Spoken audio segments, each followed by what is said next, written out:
Yves-Antoine, Monsieur Antoine vient de publier un ouvrage intéressant intitulé « Inventeur et savant noir ». Il a consacré en fait 3 ans de sa vie à chercher des inventeurs qui ont changé quelque chose dans notre quotidien, des inventeurs de race noire. Par exemple, saviez-vous que les feux de circulation ont été inventés par un chercheur noir? Saviez-vous que le fixatif pour les cheveux a aussi été inventé par un chercheur noir? Alors donc, on fait le point là-dessus ce soir. C'est une prise de conscience collective, je pense, qui mérite d'être prise. Et évidemment, j'imagine qu'on va aussi parler un peu de racisme. Excellent conteur, excellent professeur aussi, M. Antoine. Alors, on dit beaucoup de bien, en tout cas, de Yves-Antoine. 18h30, normalement, merci. Merci, Michel.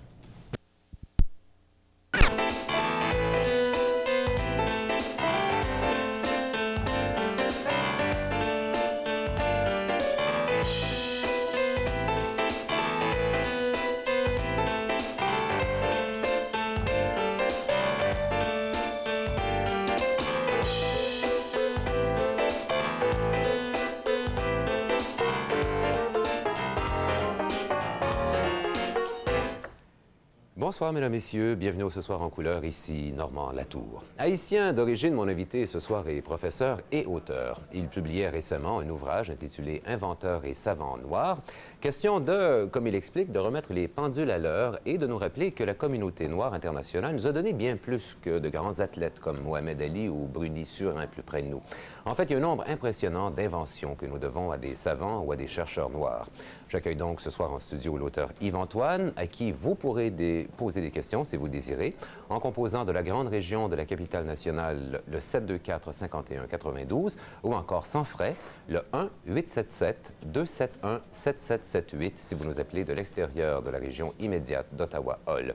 Mais je vous invite d'abord, comme d'habitude, à regarder le court portrait que ma collègue Valérie Lessard a préparé. Louis Armstrong, Ella Fitzgerald, Miles Davis, 3 grands noms du jazz, 3 noirs qui ont marqué de façon indélébile le monde de la musique. Qui ne connaît pas non plus Donovan Bailey, ce sprinteur canadien d'origine jamaïcaine qui a su se démarquer du peloton lors des Jeux olympiques de 1996. Peu de gens savent toutefois que c'est à un autre noir, Garrett Morgan, que l'on doit l'invention du fixatif pour les cheveux, du masque à gaz et des feux de circulation. C'est donc pour réhabiliter ces oubliés de l'histoire que l'auteur Yves-Antoine a écrit « Inventeur et savant noir ». Parce que vous savez très très bien que certaines personnes pensent que les Noirs sont bons tout simplement que dans le sport, dans la danse, des domaines comme ça. On ne s'imagine pas du tout, c'est même presque impensable selon eux, qu'un Noir soit savant, et savant dans le sens occidental du terme. Et je crois qu'un livre comme « Inventeur et savant noir » a pour prétention, si vous voulez, objectif, de rétablir en quelque sorte un certain équilibre. Haïtien d'origine, Yves-Antoine a étudié en Pays blanc, comme il dit, soit en Espagne et aux États-Unis, avant de venir s'établir au Québec. Canadien d'adoption depuis près de 30 ans maintenant, Yves-Antoine cumule l'enseignement du français à sa passion pour l'écriture. Il est bien conscient de l'évolution des mentalités de la société blanche. Je me rappelle le premier salon du livre auquel j'ai assisté et qui eut lieu au manège militaire qui se trouve sur le boulevard Saint-Joseph. J'ai assisté tout simplement comme spectateur au salon du livre, à ce premier salon du livre-là. Tandis que depuis plusieurs années, je suis régulièrement invité au Salon du Livre de l'Outaouais à plusieurs titres, même des livres, des dictionnaires littéraires du Québec, d'autres livres, l'histoire de l'Outaouais. On mentionne ce que j'ai écrit, mes livres là-dedans. Donc vous voyez, ce n'est pas d'une société fermée à l'époque, il y a 20 ou 30 ans, mais nous passons à une société plus ouverte sur le monde. Et je pense que c'est tout à l'honneur du Québec. Il me fait plaisir de vous présenter mon invité maintenant et de l'accueillir en studio. Yves-Antoine, bonsoir. Bonsoir. Bienvenue. Merci. Bienvenue.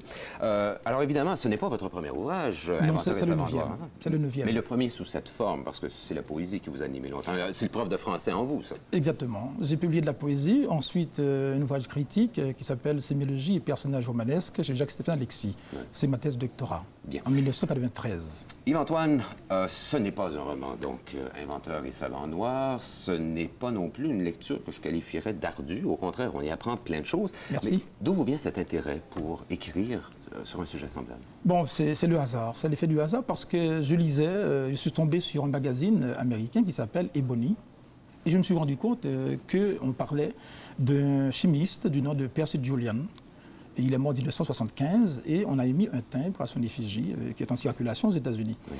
Alors je me suis dit, en 1991, Alors, je me suis dit que s'il y a un savant noir qui a fait des découvertes... Il doit bien en avoir deux. Il doit y en avoir plusieurs, bien sûr, plusieurs. Alors je me suis mis à creuser, à fouiller.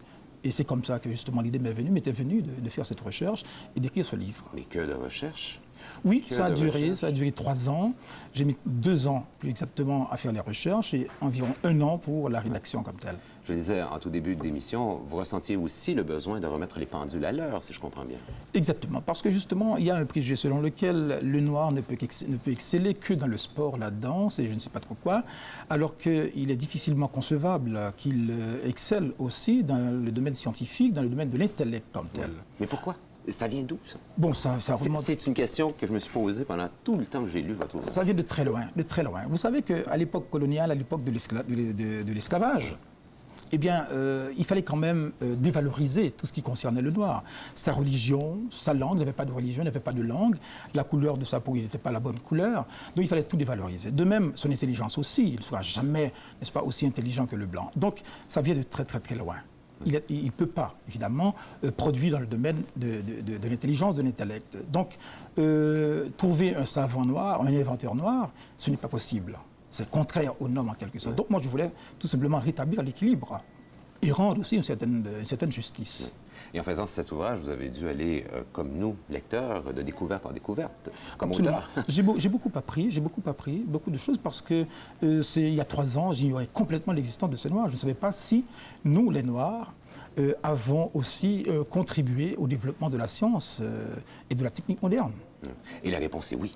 Et La réponse est oui. Hein? Oui. Et comment? Et j'ai dû faire un choix, Oui. d'ailleurs. Alors, J'ai retenu... Il y a quoi? Il y a 25, 30? Il y en a 30 auxquels j'ai ajouté 20 autres. J'ai cité, à côté desquels j'ai fait figurer 20 autres, 25 autres. Donc ça donne en tout 55. Mais j'ai développé, si vous voulez, j'ai parlé un peu plus longuement de 30. Oui. Oui. Et pourquoi ceux-là en particulier? Parce qu'ils m'ont frappé, et puis ce sont des gens qui ont réalisé des choses extraordinaires et qui ont été reconnus, tant sur le plan national que sur le plan international, pour la plupart, bien sûr, bien qu'ils soient évidemment inconnus, dans le monde francophone, j'entends. Ce qui frappe énormément le lecteur, et là, peu importe la couleur, blanc, noir, rouge ou vert, ce qui frappe, c'est la misère que la plupart de ces chercheurs ont vécue, tout simplement Absolument. parce qu'ils étaient noirs. C'est ça, ils ont travaillé, ils sont d'abord la plupart américains, la majorité sont américains, et ils ont travaillé dans des conditions extrêmement difficiles. Si je prends par exemple le cas de George Washington Carver, Oui. il est né en 1864, c'est-à-dire juste un an avant l'abolition de l'esclavage aux États-Unis. Il est mort en 1943, donc début du XXe siècle. Eh bien, sa mère fut enlevée par des Blancs, c'est pas un maraudeur. Ensuite, il fut, lui, élevé par une famille blanche, les Moses et Susan Carver. Il a été quand même chanceux dans une certaine mesure parce qu'on l'a envoyé à l'école, il a fait des études, et il a obtenu une maîtrise en sciences agronomiques. Imaginez, De l'université. c'était quelque chose à l'époque. Extraordinaire pour l'époque, bien sûr. Il s'est consacré à l'enseignement et à la recherche. George Washington Carver est vraiment un être extraordinaire, remarquable, parce qu'il est parti du plus bas de l'échelle sociale. Et il n'est pas le seul, vous citez d'ailleurs Ah oui, plusieurs il y a exemples. dans cet plusieurs ouvrage. autres. Il y a aussi Latimer, par exemple, lui aussi. Et ses parents étaient esclaves. Ils ont dû fuir à Boston, tout ça. Donc lui aussi a contribué au développement de la technique comme telle. Évidemment, ça a dû vous toucher d'écrire tout ça, de voir à quel point certains de vos frères ont vécu des moments horribles comme ça. Énormément. Et l'autre raison que j'avais d'écrire ce livre, c'est justement non seulement de rétablir l'équilibre, de rendre certaine justice, mais aussi et surtout d'informer le public. Parce que les préjugés viennent justement en grande partie de l'ignorance. Et je crois qu'avec, si les gens étaient plus informés, eh bien, il y aurait moins de préjugés, je pense. Et puis les rapports sociaux seraient aussi beaucoup plus harmonieux, très certainement. Mais déjà, je pense qu'on peut se donner une tape dans le dos en se disant qu'en 1999, Dieu merci, les choses ne sont plus ce qu'elles étaient. Oui, exactement. Mais il y a encore beaucoup de choses à faire. Il y a encore du chemin à parcourir, très certainement. Si vous voulez, je propose ici qu'on s'arrête pendant 2 minutes et nous allons poursuivre en donnant d'autres exemples tirés de votre ouvrage. Vous devinez bien qu'il y a plein de questions qui nous viennent à l'esprit. Vous en avez peut-être vous aussi. Et d'ailleurs, voici comment vous pouvez nous joindre. Pour joindre nos invités, composez le 724-5192 dans la région d'Ottawa-Hull ou le numéro sans frais 1-877-271-7778.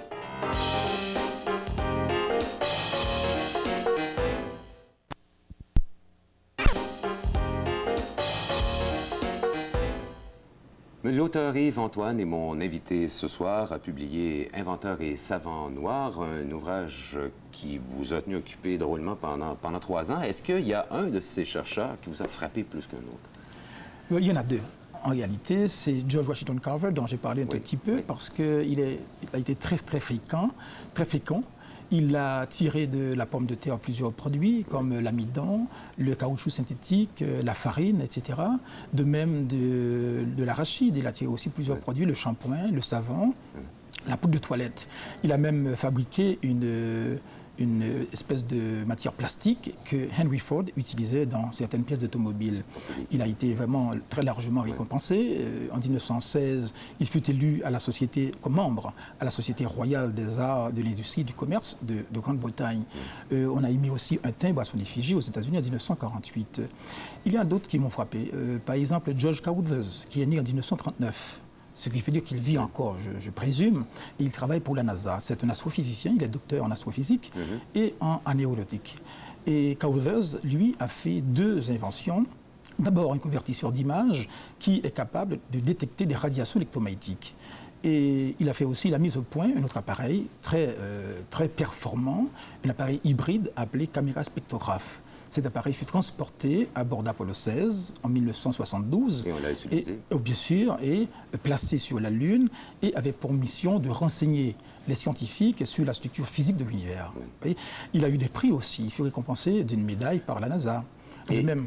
Dans votre ouvrage, vous touchez à plusieurs domaines. D'ailleurs, j'en profite pour ouvrir la porte. Vous parlez de chimie, de psychologie, vous parlez de biologie. Il y a eu des découvertes vraiment sur tous les plans.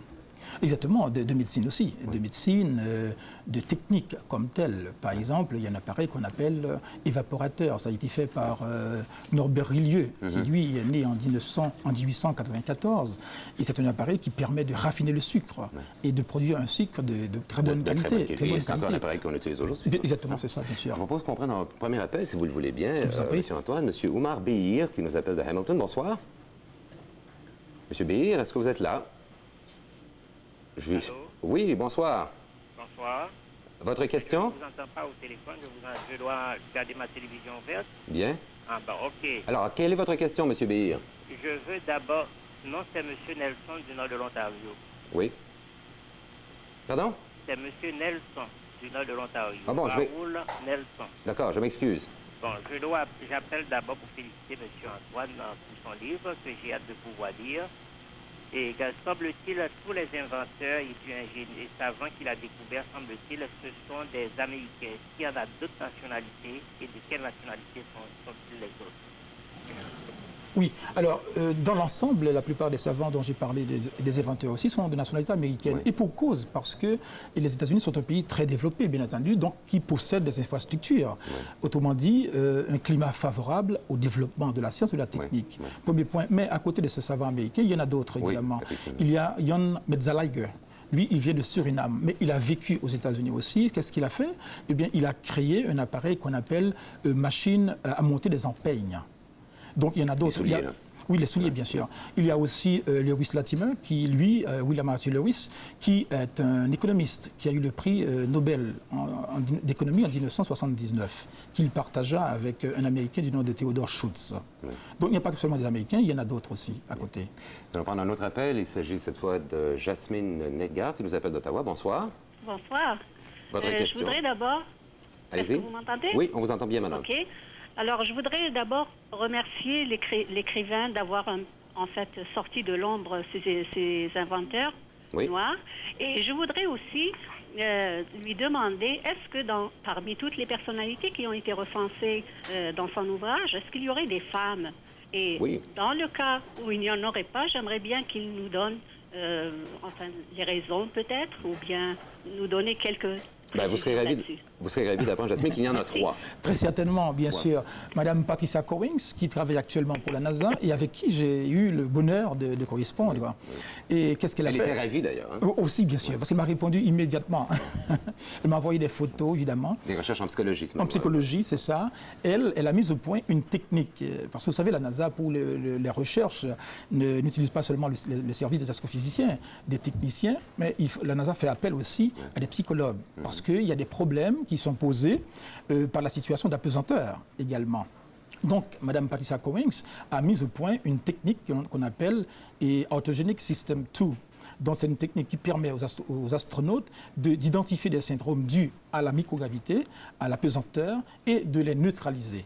Ensuite, il y a Mme Jackson qui s'est intéressée, elle, à la physique. Physique théorique également. Elle a fait des études aussi sur les semi-conducteurs, par exemple, sur le mouvement